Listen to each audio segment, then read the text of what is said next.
सुप्रभात बच्चों। आज हम हिंदी पाठ्य पुस्तक उन्मेष कक्षा 2 का पाठ 7 गिलहरी और कौवा का अभ्यास कार्य करने जा रहे हैं। बच्चों, आज हम पेज नंबर 67 का क्वेश्चन नंबर 3 करेंगे और पार्ट 1 में हमने 66 पेज का क्वेश्चन नंबर 1 और 67 पेज का क्वेश्चन नंबर 1 और 2 कंप्लीट किया था। और अब क्या करेंगे हम लोग, क्वेश्चन नंबर 3। निम्नलिखित प्रश्नों के उत्तर एक शब्द या वाक्य में दीजिए। क्वेश्चन नंबर 1, गिलहरी और कौवे के स्वभाव में क्या अंतर था? गिलहरी कैसी थी? मेहनती थी और कौवा कैसा था? आलसी था। गिलहरी मेहनती और कौवा आलसी था। क्वेश्चन नंबर 2, गिलहरी ने जब भी कौवे से खेत में चलने के लिए कहा तब कौवे ने क्या कहा? कौवे ने कहा तू चल मैं आता हूँ, चुपड़ी रोटी खाता हूँ। नेक्स्ट क्वेश्चन नंबर ग, आलसी होने के कारण कौवे को क्या नुकसान उठाना पड़ा? कौवा आलसी था ना, तो उसको क्या नुकसान उठाना पड़ा था? कौवे की सारी फसल बर्बाद हो गई थी। क्वेश्चन नंबर 4, अगर कौवे ने गिलहरी का कहना माना होता तो उसका क्या परिणाम होता? अगर हम किसी की बात नहीं मानते तो हमें नुकसान होता है ना, नुकसान होता है हमें। तो अब कौवे ने भी गिलहरी कहना नहीं माना तो क्या हुआ था?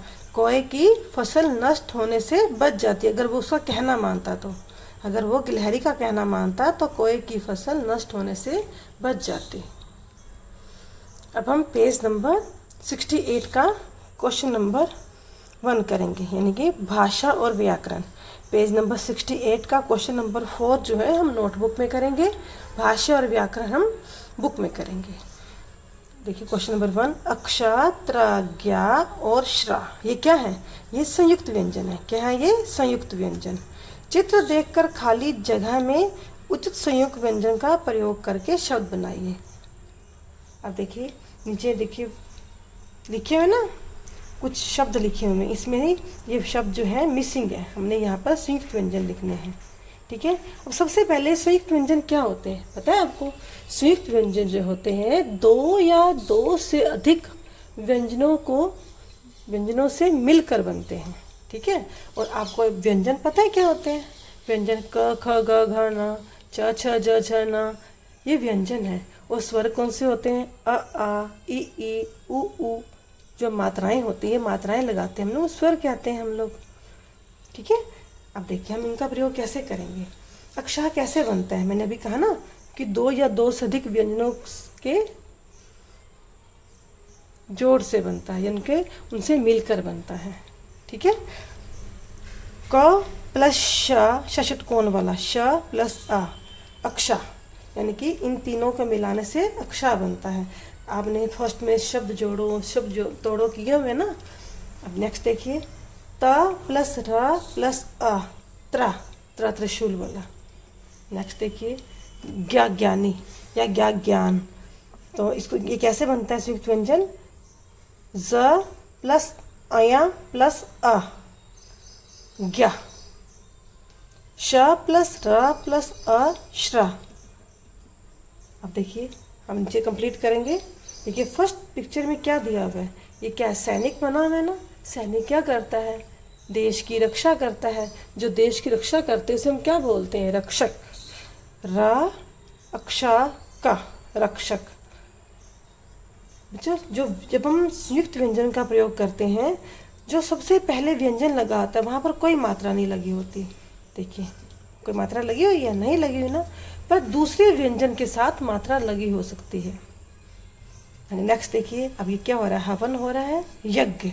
यज्ञ बोलते हैं यज्ञ। और आपको बताया था मैंने ज्ञा कैसे बनता है, किन शब्दों को जोड़कर बनता है, व्यंजनों को जोड़कर बनता है। ज प्लस अया प्लस अ। अब देखिए नेक्स्ट ये क्या है? किसकी फोटो है? किसकी पिक्चर है? ये लेटर है, पत्र बोलते हैं, पत्र। नेक्स्ट देखिए ये किसकी पिक्चर है? ये मजदूर है, मजदूरी करता है। इसको हम श्रमिक भी बोलते हैं, जो श्रम करते हैं, मेहनत करते हैं।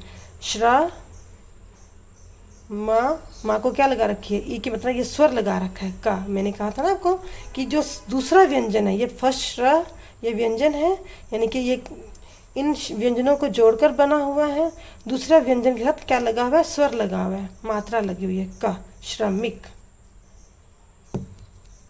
अब हम पेज नंबर 69 करेंगे। भाषा में शब्दों के उचित क्रम से वाक्य बनते हैं जिनका कुछ ना कुछ अर्थ अवश्य होता है। बच्चों, अगर हम कोई वाक्य बनाते हैं तो कुछ मीनिंग होता है ना। अब मान लो मैं कोई एग्जाम्पल दे रही हूँ, थे पक्के दोस्त गिलहरी और कौवा। क्या इसका कोई मीनिंग निकलता है?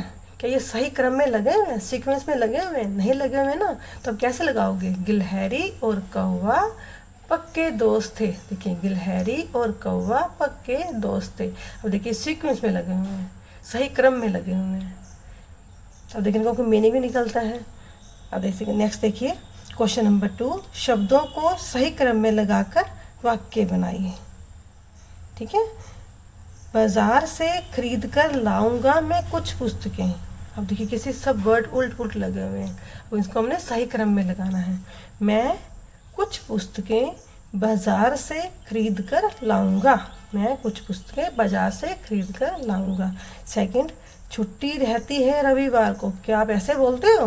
क्या ये ऐसे बोलते हो कि रविवार को छुट्टी रहती है?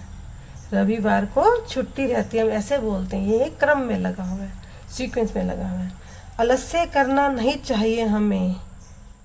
हमें आलस्य नहीं करना चाहिए। हमें आलस्य नहीं करना चाहिए। खेलते हैं मैदान में बच्चे। बच्चे मैदान में खेलते हैं। और पीछे, सबके पीछे हमने पूर्ण विराम लगाना है। नेक्स्ट क्वेश्चन नंबर 3, भाषा में स्पष्टता लाने के लिए कुछ चिन्हों का प्रयोग किया जाता है। बच्चे, अगर हम कोई भी वाक्य बनाते हैं, अगर उसको कंटिन्यू पढ़ते जाएं तो उसका कोई मीनिंग नहीं निकलता। जैसे आपको अभी ऊपर बताया क्रम में लगाना, तो हम उसमें एक स्पष्टता लाने के लिए, उसको हम शुद्ध रूप में लिखने के लिए उसके पीछे हम कुछ चिन्ह का प्रयोग करते हैं, कुछ मार्क लगाते हैं, जिसको हम विराम चिन्ह कहते हैं। क्या कहते हैं? विराम चिन्ह। इसको हम इंग्लिश में बोलते हैं पंक्चुएशन। ठीक है, अब देखिए ये हम इन विराम चिन्हों का प्रयोग करेंगे। ये देखो, ये लिखा हुआ है कोमा लगा हुआ है, इसको हम बोलते हैं अल्प विराम। ये देखिए, ये है पूर्ण विराम, इसको हम इंग्लिश में फुल स्टॉप भी बोलते हैं। ये है क्वेश्चन मार्क, प्रश्नवाचक चिन्ह। और ये है उदाहरण चिन्ह, इसको इंग्लिश में बोलते हैं इन्वर्टेड कॉमा।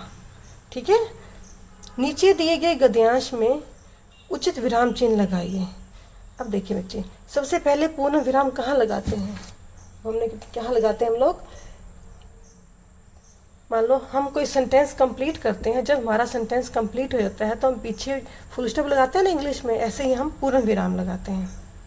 ठीक है, अगर हमने कोई बात कहनी हो और कुछ देर के लिए हम बीच में विराम लेते हैं, रुकते हैं, हम कंटिन्यू बोलते जाते हैं, ऐसे विराम लेते हैं, तो हम कोमा लगाते हैं, अल्प विराम। अगर हम किसी कुछ क्वेश्चन पूछा जाता है तो हम क्या लगाते हैं? प्रश्नवाचक चिन्ह हिंदी में, या हम बोलते हैं क्वेश्चन मार्क। अब देखिए उदाहरण चिन्ह कहाँ लगाते हैं हम लोग? किसी वाक्य को ज्यों का त्यों लिखने के लिए हम उदाहरण चिन्ह का प्रयोग करते हैं, या किसी बात पर अधिक जोर देकर लिखने के लिए, ठीक है, हम उदाहरण चिन्ह का प्रयोग करते हैं। अब देखिए, अब मैं ये देखिए, ये पूरे नीचे एक ना वाक्य, पूरे एक देखिए पैराग्राफ लिखा हुआ है, इसमें कहीं भी पूर्ण विराम, कोमा यानी कि अल्प विराम, प्रश्नवाचक चिन्ह नहीं लगे हुए। हमने इन चिन्ह का यूज़ कहाँ करते हैं? वहाँ देखो, इस बार भी गिलहरी खेत में उसकी प्रतीक्षा करती रही किंतु कौवा नहीं आया। अब देखिए, ये अगर आप कंटिन्यू पढ़ते जाएंगे कोई मीनिंग नहीं निकलेगा इसका। अब यहाँ पर हम थोड़ी देर रुके, ठीक है, ये हमने इसको बोलते हैं कोमा, अल्प विराम, किंतु कौवा नहीं आया, सेंटेंस कंप्लीट हो गया, पूर्ण विराम। कुछ दिनों बाद बीज में से नन्हे नन्हे पौधे निकल आए। नन्हे नन्हे पे हमने पर डॉट लगाना है। और कुछ हफ्ते बाद वे बड़े भी हो गए। अब देखिए हमारा सेंटेंस कंप्लीट हो गया, तो हम पूर्ण विराम। अब उनके बीच में उगी घास की निराई करनी थी, तो यहाँ भी क्या लगाएंगे हम लोग? पूर्ण विराम। नेक्स्ट, गिलहरी ने कौवे से फिर कहा। अब देखिए हम यहाँ पर उदाहरण चिन्ह का प्रयोग करेंगे, ठीक है।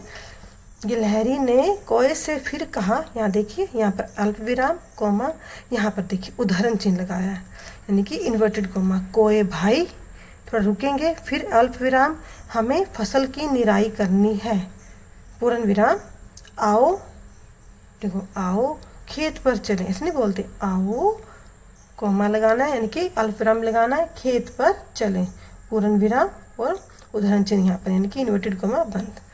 बच्चों, आपने पेज नंबर 67, 68 एंड 69 अपनी हिंदी की बुक में कंप्लीट करना है।